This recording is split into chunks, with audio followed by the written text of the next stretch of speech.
রাধে রাধে। শ্লোক সিরিজের আজকে একটি বিশেষ শ্লোক নিয়ে কথা বলবো। তো এই বিশেষ শ্লোকটি কি এবং সেখানে কি বোঝানো হচ্ছে সেটা বোঝার জন্য আগে আমাদের শ্লোকটি শুনে নিতে হবে। আর শ্লোকটি শুনে নিতে হলে অবশ্যই এই ভিডিওর সঙ্গে থাকতে হবে। তো শ্লোকটি হচ্ছে কি, গোকোটি দানম গ্রহণে খগস্য প্রয়াগ গঙ্গাদক কল্পবাস यज्ञनायुतं मेरु सुवर्ण दानं गोविंद कीर्तेन सममः शतमश्वैः। गौ कोटि दानम, কোটি যদি তুমি গো দান করো, মানে 1 কোটি পরিমাণ যদি গো দান করো, গো দানটাকে আমাদের শাস্ত্রে অত্যন্ত পুণ্যের দান বলা হয়েছে। তো গো কোটি দানম গ্রহণে খগস্য, গ্রহণকালে বা গ্রহণ পরবর্তীকালে আমরা কি করি, স্নান করি। তো সেই স্নানটা আমরা কেন করি বলো তো? আমরা সেই স্নানটা করি কারণ হচ্ছে গ্রহণের সময় ধরে নেওয়া হয়, মান্যতা আছে, গ্রহণের সময় সকল তীর্থগুলো হচ্ছে কি এই সকল জলাশয়ে এসে প্রবেশ করে।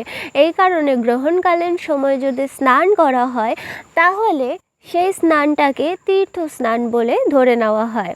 তারপরে বলা হচ্ছে কি, প্রয়াগ গঙ্গাদক কল্পবাস।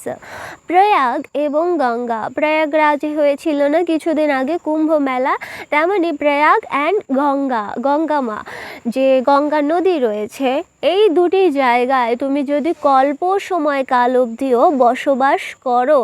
তারপরে কি বলা হচ্ছে, প্রয়াগ গঙ্গাদক কল্পবাস यज्ञनायुतं मेरु सुवर्ण दानम। তুমি যদি যজ্ঞ করো অ্যান্ড সেই যজ্ঞে তুমি যদি আহুতি স্বরূপ বা দান স্বরূপ তুমি যদি সুবর্ণ মেরু বা স্বর্ণের মেরুও অর্পণ করো, দান করে দাও, তাহলেও কি হবে না, গোবিন্দ কীর্তেন সমমঃ শতমশ্বৈঃ। তুমি যদি এগুলো শত বারও করে ফেলো না কেন, তবুও গোবিন্দ কীর্তে, মানে কি গোবিন্দ নামের সমতুল্য হবে না। এই কারণে আমাদের কি করা উচিত, সেই ভজে গোবিন্দম গোবিন্দম ভজ মূঢ়মতে। এটা হচ্ছে কি আদিগুরু শঙ্করাচার্য লিখে গিয়েছিলেন। তো এর ব্যাখ্যাটা আমি করব একদিন। এই যে ছন্দটি রয়েছে, এই যে শ্লোক আকারে সে ব্যাখ্যা দিয়ে গেছেন, এটা এত সুন্দর, মানে প্রত্যেকটা স্টেপ এত সুন্দর। আমি আলাদা আলাদা করে এক স্টেপ করে তোমাদের বলবো, এটা একটা সিরিজই হয়ে যাবে, মানে এখানে এতগুলো স্টেপ রয়েছে, পুরো একটা সিরিজ আকারেই হয়ে যাবে। তো আজকের শ্লোকটি আশা করি আপনারা সকলে বুঝতে পেরেছেন, আর এই শ্লোকের মাহাত্ম্য বুঝতে পেরেছেন, অ্যান্ড গোবিন্দ নামের মাহাত্ম্য বুঝতে পেরেছেন আলটিমেটলি। তো আপনারা যদি এই ভিডিওটি ভালো লেগে থাকে অবশ্যই শেয়ার করে দিন, অ্যান্ড কে কোথা থেকে দেখছেন এবং আপনাদের ভিডিওটি কেমন লাগলো সেটা কমেন্টে জানিয়ে দিন, এবং পরবর্তী ভিডিওতে আপনারা কি জানতে চান সেই প্রশ্নগুলো আপনারা করে দেবেন। আর একটা কথা, সুমন বর্মন দাদার অনেক প্রশ্ন রয়েছে, আরও কয়েকজন দাদা ভাই দিদি ভাইয়ের প্রশ্ন রয়েছে। তো এই প্রশ্নগুলোর উত্তর আমি দিতে পারিনি, কারণ আমি হচ্ছে পাঠ নিয়ে অনেক বেশি ব্যস্ত ছিলাম।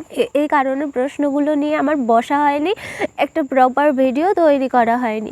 তো আমি চেষ্টা করব খুব তাড়াতাড়ি সেই ভিডিওগুলো নিয়ে আসার, সকল প্রশ্নের উত্তর দেওয়ার। একটু দেরি হয়ে যাচ্ছে, আপনারা মন খারাপও করবেন না, আর এই বোনের উপরে রাগও করবেন না। হ্যাঁ, ভিডিওগুলো খুব জলদি আমি আপলোড করার চেষ্টা করব। হরে কৃষ্ণা।